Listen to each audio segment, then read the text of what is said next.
Halo semua, gue Diki Ahmad Gifari, Ilmu Komunikasi UI 2018. Jangan lupa tonton terus channel The Guru Sejarah.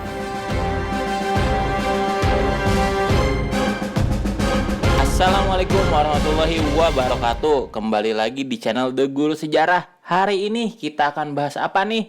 Ya, kalian udah banyak ya yang nunggu-nunggu ya. Latihan 3. Oke, saya kasih nih. Sekarang kita bahas tentang latihan 3, bahas soal UTBK Sejarah. Setelah kemarin 1 dan 2, sekarang yang ketiganya ya. Nah, ingat pokoknya soal UTBK 2019 jumlahnya 20 soal dan harus selesai dalam waktu 18 menit. Nah, UTBK 2021 waktunya jadi 22,5 menit. Jumlah soal belum diumumkan. Jadi ada kemungkinan 25 mungkin ya kan, atau bertambah, atau juga bisa jadi masih tetap sih gitu. Kalau ada yang bertanya, kok UTBK 2020 nggak ada sejarah ya? Karena memang pada saat itu kan baru pas corona tuh, jadi nggak ada tuh sejarah. TKA Sosum tidak ada. Oke, kita mulai saja materinya ya, nggak usah lama-lama. Nomor 1. Bagi yang mau download soal, linknya ada di deskripsi ya. Tinggal klik saja, download saja. Ada tuh, yang 1, yang kedua, yang ketiga ada pokoknya di description box ya. Nah, nomor 1 kita mulai. Perjanjian Nanking 1842 adalah persetujuan yang menandai berakhirnya konflik antara Tiongkok dan Inggris.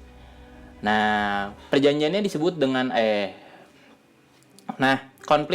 konfliknya tuh namanya apa nih? Yang mengakhiri konflik itu kan perjanjian Nanking. Konfliknya teh apa gitu? Apakah perang Candu? Apakah B, perang Candu 2, pemberontakan Boxer, pemberontakan Sepoy, atau pemberontakan Taiping? Apa nih jawabannya? Betul, mantap. Jawabannya adalah yang A. Ya, jawabannya adalah A. Perang Candu 1. Saya jelaskan dulu. Jadi ada namanya perang Candu ya. Nah, perang Candu pertama itu dilaksanakan pada tanggal 4 September 1839 sampai 29 Agustus 1842. Pihak yang bertikainya adalah dinasti Qing lawan Britania atau Inggris. Latar belakangnya adalah gara-gara disegelnya gudang candu Britania oleh tentara Qing di bawah pimpinan Lin Jexu, dan tentara Qing juga membuang 1 juta candu ke laut. Jadi sebenarnya tuh si Inggris tuh datang ke Cina, dia malah jualan opium, jualan candu, jualan narkoba, bukan candu Alkorin ya. Alkorin lagi. Alkorin kan ada lagunya candu ya. Itulah, kalian tahu lah ya. Nah, kemudian latar belakangnya itu hasilnya bagaimana? Hasilnya Inggris menang. Jadi Inggris jualan candu, dilarang oleh negara Cinanya, oleh pemimpin Cinanya dinasti Qing, malah perang Inggris sama Cina, yang menang malah Inggris. Dari sini perjanjian Nanking dibuat sebagai tanda kalahnya Cina atau Tiongkok. Nah, kemudian Tiongkok setuju untuk menyerahkan Pulau Hong Kong beserta pulau-pulau kecil di sekitarnya ke kerajaan Inggris dan membuka beberapa pelabuhan perjanjian di daratan Tiongkok untuk perdagangan asing. Jadi Hong Kong tuh jadi milik Inggris gara-gara ada perjanjian Nanking ini. Oke, jadi nomor 1 A. Lanjut ke nomor 2, latar belakang perang Candu 1839 sampai 1842 yang terjadi di Cina apa? Ayo, apa? A, B, C, D, atau E? Mantap. Jawabannya adalah yang apa? Iya, betul ya. Yang A. Kok yang A sih? Ya karena kan memang tadi udah dijelaskan ini. Tinggal dibaca lagi, oke? Siap? Mantap. Kalau yang B kenapa salah? Ya kan yang menyelundupkan opium bukan Tiongkok tapi Inggris. Usaha pemerintah Britania Hong Kong untuk menerapkan aturan pembatasan opium tidak ada. Yang membatasi itu Cina, bukan Inggrisnya. Pelaksanaan sistem opium trade. Opium trade ini bukan buatan Inggris tapi buatan Belanda di Indonesia. Pernah di Indonesia juga banyak opium, terus dibatasi sama Belanda di Indonesia dengan nama sistemnya adalah opium regi. Dinasti Qing ingin mengekspor opium namun dilarang oleh Britania. Yang melarang tuh dinasti Qing, bukan si Inggrisnya. Oke, 2A juga. Lanjut nomor 3. Aksi militer Uni Soviet atas Cekoslovakia pada tahun 1868 didasarkan atas apa? Stalin Doktrin, Khrushchev Doktrin, Zenanov Doktrin, Dimitrov Doktrin, atau Brezhnev Doktrin? Gue susah banget ngomongnya. Nah, kita lihat dulu. Jadi ada namanya di Cekoslovakia itu Alexander Dubček. Tahun 1968 terpilih menjadi sekretaris tertinggi Partai Komunis Ceko. Dubček membuat kebijakan yang dianggap mengancam komunisme Uni Soviet. Salah satunya adalah melonggarkan pers ya. Pers ini apa? Media, koran. Nah, kemudian Uni Soviet menginvasi Ceko dengan alasannya adalah melaksanakan doktrin Brezhnev. Apaan sih doktrin Brezhnev? Nah, doktrin Brezhnev itu isinya adalah ketika kekuatan yang bermusuhan dengan sosialisme mencoba mengubah perkembangan negara sosialis tertentu menjadi kapitalisme, hal tersebut tidak hanya menjadi masalah bagi negara yang bersangkutan, tetapi juga merupakan masalah bersama semua negara sosialis. Jadi, ini si Dubček ini dianggap ingin merubah Ceko yang asalnya adalah negara komunis menjadi liberal. Makanya dibasmi dengan alasan doktrin Brezhnev ini. Ini adalah Leonid Brezhnev, Sekjen Uni Soviet Sosialis Republik tahun 64 sampai tahun 82. Jadi jawabannya adalah apa? Yang E dong, Brezhnev Doctrine. Oke. Lanjut ke nomor 4. Kabinet yang dipimpin oleh SBY merupakan hasil koalisi antara politik partai sebagai berikut, kecuali yang ditanya adalah kecuali ya. Apakah A, B, C, D, atau E yang kecuali? Yang kecuali mah gampang ya kalau yang ini. Yang paling musuhan dengan partainya SBY bahkan sampai sekarang. Bukan musuhan sih, maksudnya berseberangan lah ya, adalah yang C. Gitu. Partai Demokrasi Indonesia Perjuangan. Nah, kita lihat nih ke sini. Ini ada namanya Kabinet Indonesia Bersatu. Nah, Kabinet Indonesia Bersatu itu ada jilid 1, ada jilid 2 ya. Kalau yang jilid 1 itu adalah Kabinet Indonesia pas masa SBY presidennya, wakil presidennya Yusuf Kala. Nah, kemudian partai pendukungnya ada banyak nih, ada Golkar, Demokrat, PKB, PBB, PPP, PAN, PKS, dan juga PKPI. Itu adalah Kabinet Indonesia Bersatu. Jadi nomor 4 jawabannya adalah C. Lanjut ke nomor 5. Perubahan nama Irian Jaya menjadi Papua terlaksana ketika masa presiden siapa? Apakah A, B, C, D, atau E? Apa nih? Iya, betul. Jawabannya adalah pas masa siapa perubahan nama Irian Jaya menjadi Papua? Betul. Jawabannya adalah dalam masa Presiden Gus Dur. Nih, Irian Barat. Jadi yang bikin nama Irian Barat Soekarno tuh, Provinsi Irian Barat. Kemudian dirubah Irian Barat ini jadi Irian Jaya oleh Bapak Soeharto. Si Irian Jaya ini kemudian dirubah jadi Papua oleh Bapak Presiden Gus Dur. Makanya orang Papua tuh sangat sayang tuh sama Gus Dur. Almarhum Gus Dur, keren banget lah emang Bapak Gus Dur ini ya. Nomor 5 jawabannya C. Kita lanjut ke nomor 6. Committee of Five adalah kelompok yang berperan penting dalam pembentukan naskah kemerdekaan Amerika, Declaration of Independence. Berikut yang bukan anggota The Committee of Five adalah apakah John Adams, Thomas Jefferson, Benjamin Franklin, Roger Sherman, atau John Trumbull? Nih, kita bahas satu-satu. Ini adalah Committee of Five nih, lukisannya. Nah, antara lain siapa aja di The Committee of Five itu ada John Adams, Thomas Jefferson, Benjamin Franklin, Roger Sherman, dan Robert Livingston. Yang nggak ada siapa nih di itu? Adalah John Trumbull ya, nggak ada John Trumbull mah. Lalu ada pertanyaan, siapa John Trumbull ini? John Trumbull ini adalah pelukis lukisan-lukisan pada masa Revolusi Amerika. Bahkan lukisan yang ini sendiri nih, lukisan ini tuh buatannya John Trumbull. Gitu ya. Lanjut. Oke, nomor 7.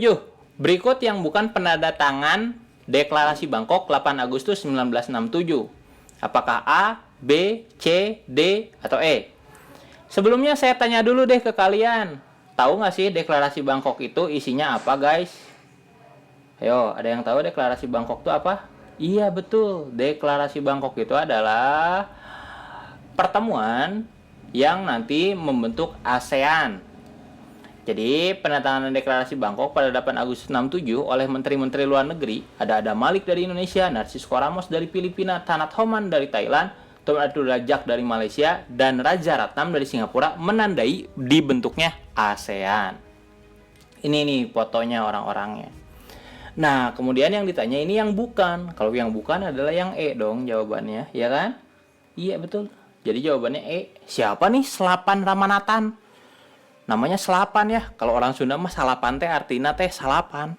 Artinya 9. Nah, Selapan Ramanathan ini adalah dia presiden ke-6 dari Singapura. Oke.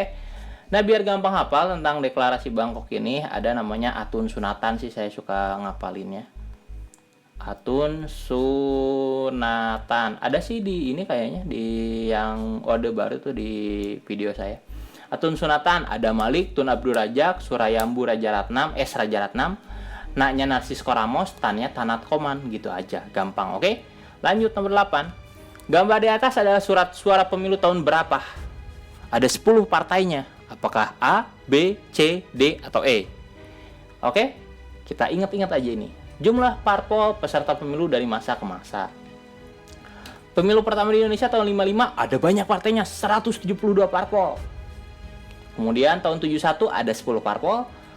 Tahun 77 sampai 97 ada 3 parpol saja karena kan ada fusi parpol ya. Di masa Orde Baru ini tuh dari 10 parpol jadi cuma 3 di Indonesia itu. Kemudian 99 dibebasin lagi, ada 48 parpol, ini awal reformasi. Kemudian 2004 hanya ada 24 parpol. Kemudian 2009 ada 38 parpol, ditambah 6 partai lokal Aceh karena Aceh sudah ada otonomi khusus.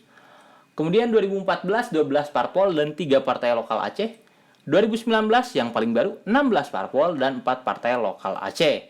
Ini jadi kelihatan nih, nomor 8 jawabannya apa? Karena cuma ada 10, jadi jawabannya adalah yang bebek dong. 8 bebek. Lanjut ke nomor 9. Tahun 78, Amerika mendukung Khmer Merah. Padahal Khmer Merah kan komunis. Kenapa nih bisa didukung oleh Amerika? Ini ada nih di video terbaru saya ya, tonton ya. Nah, ini nih foto penggabungannya. Khmer Merah komunis, tapi kok tahun 78 Amerika malah ngedukung si Khmer Merah. Kenapa? Gitu. Nah, karena pada saat itu si Khmer Merahnya tuh dia kan pemimpinnya nih. Pemimpin sah di Kambojanya. Tapi kemudian Kamboja diserang oleh Vietnam. Nah, Amerika tuh masih dendam, kalah oleh Vietnam, kalah oleh Ho Chi Minh. Akhirnya Amerika mendukung Khmer Merah untuk mengalahkan Vietnam. Itu. Jadi jawaban yang benarnya adalah yang B. Oke, yang B jawabannya ya. Lanjut, nomor 9B, kita ke next song. 10.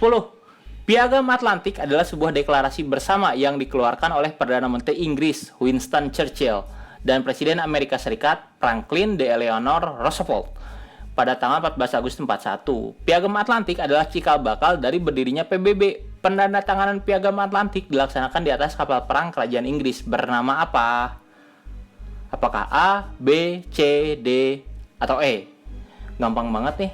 Ini adalah Presiden Amerika Serikat ya, si Franklin D. Eleanor Roosevelt, dan Perdana Inggris Winston Churchill ya. Menang. Win itu menang, stone itu batu, church itu gereja, chill itu santai. Wah, namanya kalau diartiin aneh banget ya. Sorry, batuk coy. Tapi saya nggak corona. Wahahaha. Nah, kemudian itu mereka semua bertemunya di mana? Bertemunya adalah di HMS Prince of Wales. Jadi jawabannya adalah yang A. HMS Hood apa? Itu adalah kapal perangnya Inggris yang dihancurkan Jerman di Perang Dunia II. USS Missouri adalah kapal perangnya Amerika yang menandai kekalahan Jepang. Jepang tanda tangan kekalahannya di USS Missouri itu. Pas Perang Dunia II juga. USS Hermes adalah HMS Hermes, itu adalah kapal perang pertama punyanya Inggris yang bisa membawa pesawat terbang. Saking gedenya tuh. HMS Cornwallis itu adalah kapal perangnya Inggris ketika dibuatnya perjanjian Nanking. Itu dibuatnya adalah di HMS Cornwallis. Oke, 10 jawabannya A. Lanjut. 11. Judul buku yang berisi tulisan-tulisan Soekarno dari tahun 1917 berjudul apa? Apakah A, B, C, D, atau E? Apa jawaban kalian? Nggak kedengar, teriak dong. Betul, sekarang kedengar. Jawabannya A, betul ya. Ih, gila, gue kayak Dora kalau gitu-gituan ya. Ulangi, tidak terdengar. Ulangi lagi. Itu mah Dora ya. 11 jawabannya adalah A, di bawah bendera revolusi. Ini bukunya nih, dijual mahal sekarang buku ini. Buku di bawah bendera revolusi. Kak, kalau B, C, D, dan E apa itu? 17 Agustus, dari Sabang sampai Merauke, penemuan kembali revolusi kita, jangan sekali-kali melupakan sejarah. Itu adalah judul-judul pidato Soekarno ketika setiap tanggal 17 Agustus gitu. Ya, tiap tahun beda-beda judulnya. Pernah dibahas di yang UTBK latihan kedua tuh ada, kalau nggak salah ya. Coba kalian tonton dong ya. Masa sih penontonnya segitu-gitu aja, tapi banyak yang request, tapi penontonnya berasa sedikit dah. Lanjut, nomor 12. Pada tahun 1744 dilakukanlah percobaan pertama untuk menerbitkan media massa dengan diterbitkannya surat kabar pertama pada masa pemerintahan Gubernur Jenderal Van Inhofe dengan nama apa? Apakah A. Batavias Novels, Japas Kuren, B. C. Batavias Advertentieblad, Surabaya Advertentieblad, Surabaya Nis and Advertentieblad. Jawabannya apa? Kok blad sih gue ngomongnya? Blan ya harusnya. Nih, tahun 1744 dilakukanlah percobaan pertama untuk menerbitkan media massa dengan diterbitkan surat kabar pertama pada masa Gubernur Jenderal Van Inhofe. Namanya ada Batavias Novel ya. Hanya mempunyai masa hidup selama 2 tahun saja ternyata oleh si koran ini. Tahun 1828 diterbitkan lagi yang baru namanya Japas Kuren yang muat berita-berita resmi pemerintahan, berita lelang, dan berita kutipan dan harian-harian di Eropa. Jadi jawabannya adalah yang A. Kalau yang C, D, sama E, ini mah banyaknya adalah, ya ini juga koran sih, tapi setelah Japas koran. Ini mah tapi banyaknya tentang iklan tuh, advertanti itu artinya iklan. Itu banyaknya memuat iklan. Jadi zaman dulu mah ada tuh pakai-pakainya tuh iklan aja di koran itu gitu ya. Lanjut ke nomor 13. Artikel hasil karya Ki Hajar Dewantara yang berisi sindiran kepada pemerintah kolonial Hindia Belanda yang merayakan 100 tahun peringatan pembebasan negara dari penjajahan Prancis, pimpinan Napoleon Bonaparte, namun dana yang digunakan berasal dari penghasilan penjajah Hindia. Artikelnya judulnya apa, guys? Apakah A. Akis Nederlandeloos, apakah B. Crash of Fries, atau C. Onje Helden, Cipta Mankusuma and Suwardi Suryaningrat, D. To Build the Wood Anew, atau E. Will the Skulen Ordo nanti? Apa jawabannya, guys? Jijik banget gue ngomong guys, nggak cocok ya. Ya, jadi nomor 13 ini jawabannya adalah yang A ya. Als ik Nederlandeloos, andaikan aku orang Belanda, aku akan malu meminta kepada rakyat yang gue jajah untuk merayakan kemerdekaanku. Kalau gue jadi orang Belanda, mah gue malu gitu, kata Ki Hajar Dewantara itu. Nah kan mereka ada 3 ya. Ki Hajar Dewantara itu disebut juga sebagai 3 serangkai karena dia mendirikan sebuah Indische Partij. Salah satunya adalah Cipta Mangunkusumo. Nah, Cipta Mangunkusumo itu bikin juga artikel judulnya Crash of Fries. Kemudian ada Onje Helden, itu bikinan Douwe Dekker. Kemudian ada To Build a New World, itu bukan 3 serangkai, ini Soekarno yang bikin. Kalau Wilde Skulen Ordo nanti itu aturan dari Belanda. Ini 3 serangkai atau Indische Partij.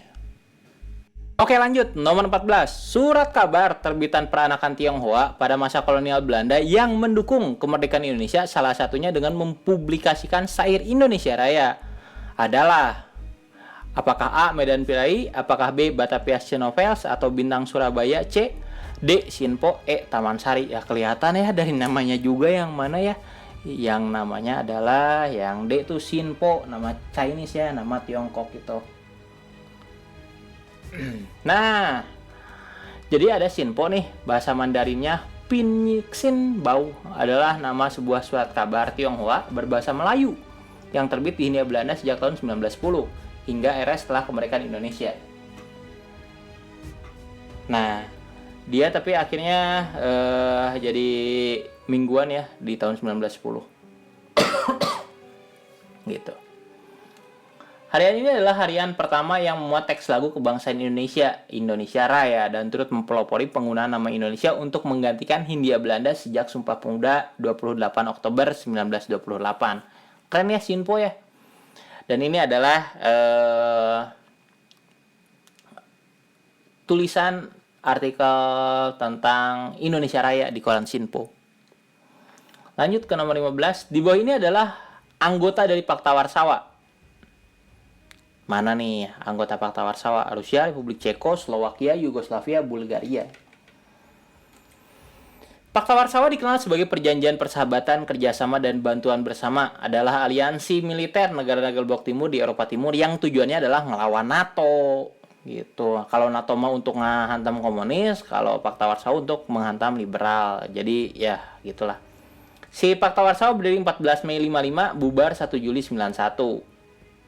Nah, ini adalah logonya ya, gambarnya.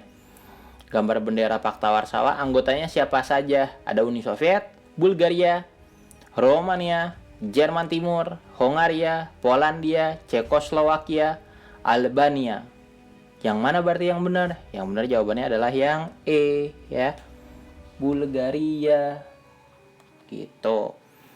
Rusia kan bukan Uni Soviet ya. Itu kan disebutnya Uni Soviet di situ gitu ceritanya. Oke, jadi nomor 15 jawabannya E. 16 penjelajah yang dibiayai Spanyol dan sampai ke Filipina adalah siapa nih? Kalau kalian mau tahu nih, kalian bisa tonton aja di channel Guru Sejarah babnya yang ini, penjelasan samudra bangsa barat, proses kedatangan bangsa Eropa ke Nusantara. Itu yang nonton cuma 7.000 tuh, 7 bulan yang lalu, padahal udah lumayan lama ya. Coba tonton di situ ada materinya. Dan kalau kalian udah nonton, pasti kalian tahu jawabannya adalah nomor 16 ini Ferdinand Magellan, dan dia meninggal di Filipina pada akhirnya. Dibunuh oleh lapu-lapu. Kalau kalian suka main Mobile Legend, tahu tuh lapu-lapu siapa ya? Hero di Mobile Legend. Lanjut 17, ketetapan MPRS, Majelis Permusyawaratan Rakyat Sementara. Nomor 33 garis miring MPRS garis miring 67 berisi tentang apa? A, B, C, D, atau E? Ayo, apa ini? Yes, betul. Jawabannya adalah yang D. Dan ketetapan MPRS nomor 33 ini adalah sebagai tanda masuk ke Orde Baru. Tanda masuk ke Orde Baru. Ke Orba. Nah, kalau yang A, itu adalah ketetapan MPR nomor 13 tahun 66. Pembubaran Partai Komunis, ketetapan MPRS nomor 25 garis miring MPRS garis miring 1966. Pencabutan bintang Mahaputra kelas 3 dari DNID, ketetapan MPRS nomor 30 garis miring MPRS garis miring 1966. Peninjauan kembali manifestasi politik, itu adalah ketetapan MPRS nomor berapa itu? 34 ya. Nah, ada juga nih SMA kelas 3 tapi belum bisa baca huruf Romawi. Ayo belajar lagi ya. Saya juga baru bisa sih sebenarnya. Lanjut, nomor 18. Tokoh dari Asia Tenggara yang mengalahkan Amerika Serikat tahun 75 adalah, oke, ini perang nih. Si Amerika Serikat pernah perang di Asia Tenggara tahun 75. Perang lawan siapa? Betul, mantap. Perang lawan Vietnam. Ini dia pemimpin Vietnamnya. Namanya siapa? Namanya adalah Ho Chi Minh. Ya, kalau Soekarno mah Indonesia, Soeharto Indonesia. Lee Kuan Yew dia pemimpin Singapura. Kalau Pol Pot, orang mana dia Pol Pot? Kalau Pol Pot dia orang dari, betul, Kamboja. Gitu ya. Lanjut nomor 19. Berikut ini yang bukan merupakan peran Indonesia dalam menyelesaikan konflik Kamboja adalah, saya jelasin dulu deh. Nih, peran Indonesia dalam penyelesaian konflik Kamboja. 1. Sebagai inisiator dan tuan rumah Jakarta Informal Meeting 1-3. 2. Mengirimkan pasukan kontingen Garuda 12A sampai 12D untuk membantu UNTAC. UNTAC itu apa? UNTAC. UNTAC itu adalah United Nations Transitional Authority in Cambodia. Berarti pemerintahan transisi punyanya UN atau United Nations atau Perserikatan Bangsa-Bangsa di mana? Di Kamboja. Jadi pemerintahan sementara lah di Kamboja, punyanya PBB. Nah, yang benar jawabannya apa nih? Jawabannya ini.